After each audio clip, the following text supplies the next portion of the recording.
Okay, guys, I normally don't do this, but for some reason, this particular article that I wrote for Antiques and Auction News started to go viral. And a lot of people are reaching out to me for commentary on this. It even landed somewhere in the news media where I was contacted by somebody in the news media that wants to eventually potentially set up an interview with me, which I kind of find strange because I've been writing for Antiques and Auction News now since 2013. But apparently this particular article that we're going to be talking about today hit a chord with a lot of individuals. So I am going to read you verbatim this particular piece that I wrote for Antiques and Auction News, which is entitled Analyzing a $6 Million Comic Book Sale. Now, for those unaware, this is obviously about the sale of the Action Comics 1 that recently occurred through Heritage Auctions that sold for $6 million. The reason why it's titled Analyzing a $6 million Comic Book is because what I'm doing is I'm looking at the $6 million that was spent here on this comic book from a financial investment perspective and trying to get through to the Timmies, Kimmies, and Poindexters out there as to how much money this really is and what the opportunity cost of tying up $6 million in a comic book that's going to sit somewhere in a bank vault untouched really means to the financial well-being of the person that bought this particular piece. So I'm going to read this article verbatim, and I honestly want your guys' feedback in the comment section below. I know you normally probably don't hear that in YouTube. Believe it or not, I actually value your feedback. Trust me, as a 47-year-old man, almost 48, I can take it. Good, bad, or indifferent. All is what I ask.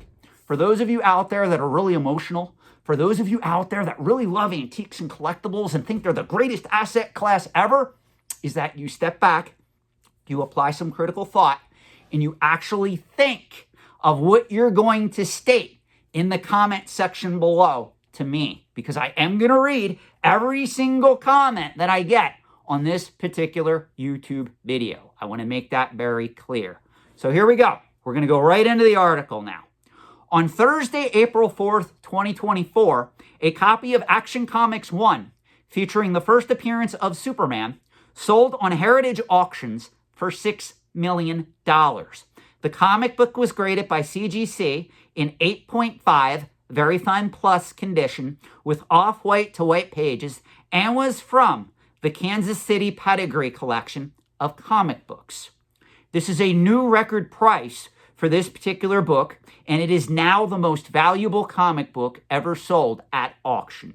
Make no mistake, Action Comics 1 is a very scarce book, as it was published in 1938 and very few survived through the paper drives of the World War II era. Comic books were also not seen as collectibles back in 1938, which is why very few books from this era are around today. In fact, CGC has only graded about 80 total copies of Action Comics 1, according to their population reports that list how many copies they have graded and their corresponding condition. This particular book that sold was in very high grade for this particular issue compared to how many survived, and only 2 copies have ever been graded higher.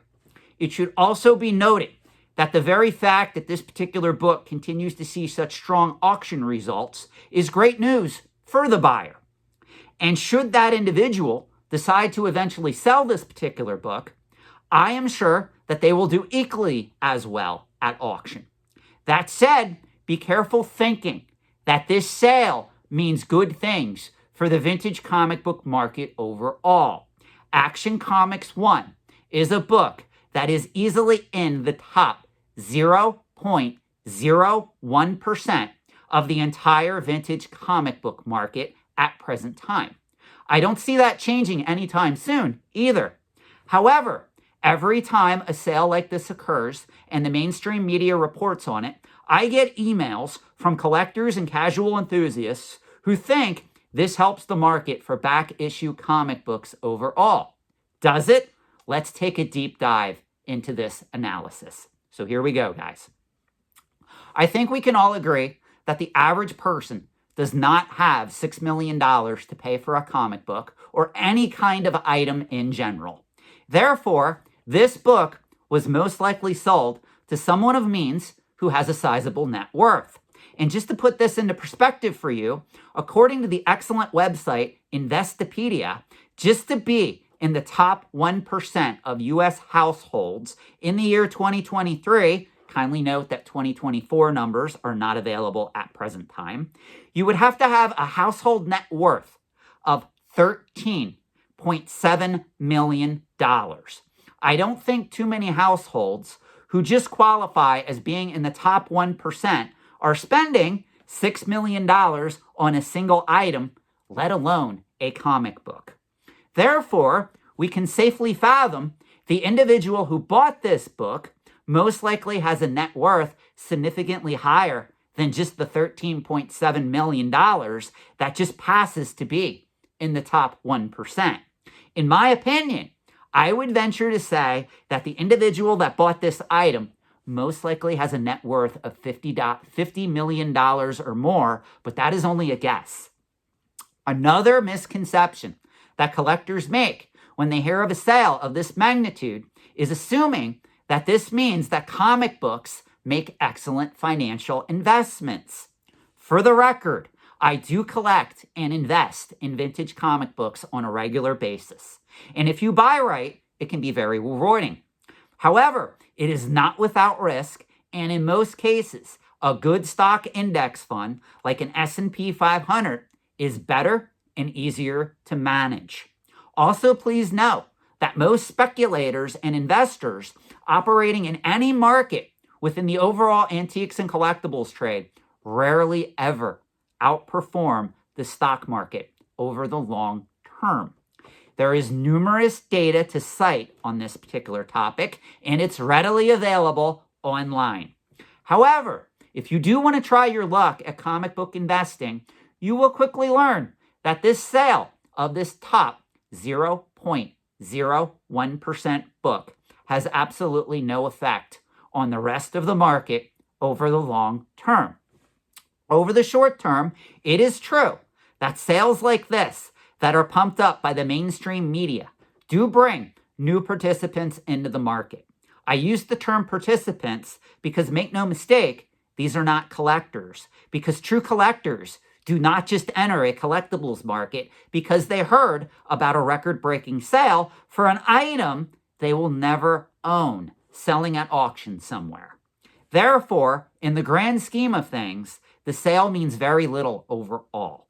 I even purposely waited to write this particular article on this sale because I know by the time it goes to print, I will get emails asking me why I chose to write an article on a comic book that sold over a month ago. Side note, I get some interesting messages, that's for sure. But what about the person who has the money and means to buy this particular comic book and is wondering if they should take the plunge? After all, the collectibles market has been booming these past few years, even if you remove the pandemic boom that caused several pop culture collecting markets to hit new record highs. I would offer them the same advice that I offer everyone else, and that advice is simple: slow your roll.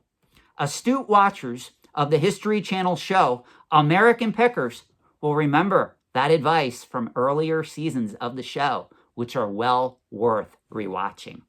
And before I conclude this article, I cannot help but to alert you that in our present higher than what we are used to interest rate environment, many brokerage companies offer money market funds that pay about 5% a year right now. To put this in perspective, that individual who paid $6 million for this comic book could be getting $300,000 a year in simple interest alone, not factoring in compounding interest just for parking his money there instead. The economic opportunity cost of tying up money in antiques and collectibles is quickly forgotten by starry-eyed speculators, but cannot be ignored by those trying to invest in these items, especially over the long term. I am confident that the buyer of this book already took that into account and still went through with the purchase. Do with that information what you will, because if you happen to own a copy of Action Comics 1, you own a piece of comic history. To everyone else, use caution. Thank you for watching this particular video. Thank you for taking the time to think about what I wrote here. Again, I'm curious as to your thoughts on the subjects and the themes that I touch on in this particular piece. So please let me know your thoughts in the comment section below. I will see you in the next video.